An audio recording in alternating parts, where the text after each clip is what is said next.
রাজ্যের কৃষিকে আরও আধুনিক ও পরিবেশ বান্ধব করতে ন্যানো প্রযুক্তির উপর জোর।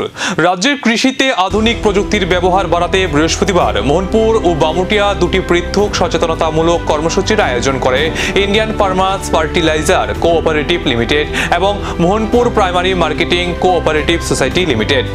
প্রথম কর্মসূচিটি অনুষ্ঠিত হয় মোহনপুর কৃষি মহকুমা অফিসে। সেখানে কৃষি বিভাগের ফিল্ড অফিসার, স্টোর ইনচার্জ ও সেক্টর ইনচার্জদের উপস্থিতিতে ন্যানো ইউরিয়া ও ন্যানো ড্যাপের বৈজ্ঞানিক ব্যবহার, মাটির উর্বরতা সংরক্ষণ এবং উৎপাদন ব্যয় কমানোর বিভিন্ন দিক নিয়ে বিস্তারিত আলোচনা করা হয়।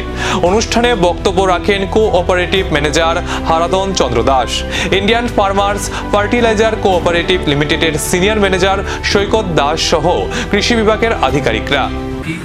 এবং ইফকো কোঅপারেটিভের যৌথ উদ্যোগে আজকে আমরা বামুটিয়া কৃষি কল্যাণ দপ্তরের আধিকারিককে নিয়ে এবং বামুটিয়া কৃষি কল্যাণ দপ্তরের যারা স্টোর কিপাররা আছেন এবং সুপারভাইজার আছেন এবং যারা এই এলাকার কৃষি দপ্তরের ফিল্ডে কাজ করেন তাদেরকে নিয়ে ন্যানো ইউরিয়া এবং ন্যানো ডিএপি সামনে একটা আলোচনা সভার আয়োজন করা হয়েছে।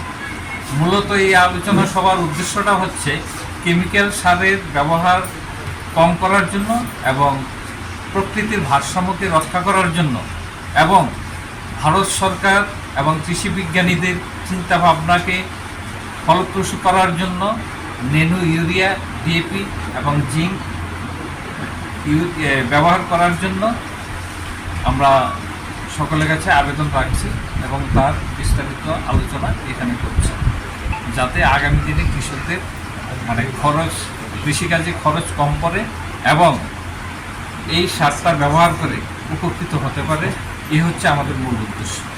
এবং আমরা আজকে মোহনপুর প্রাইমারি মার্কেটিংয়ের পক্ষ থেকে এই বামুটিয়া কৃষি কল্যাণ দপ্তরের যে স্টোরগুলি আছে প্রত্যেকে আমরা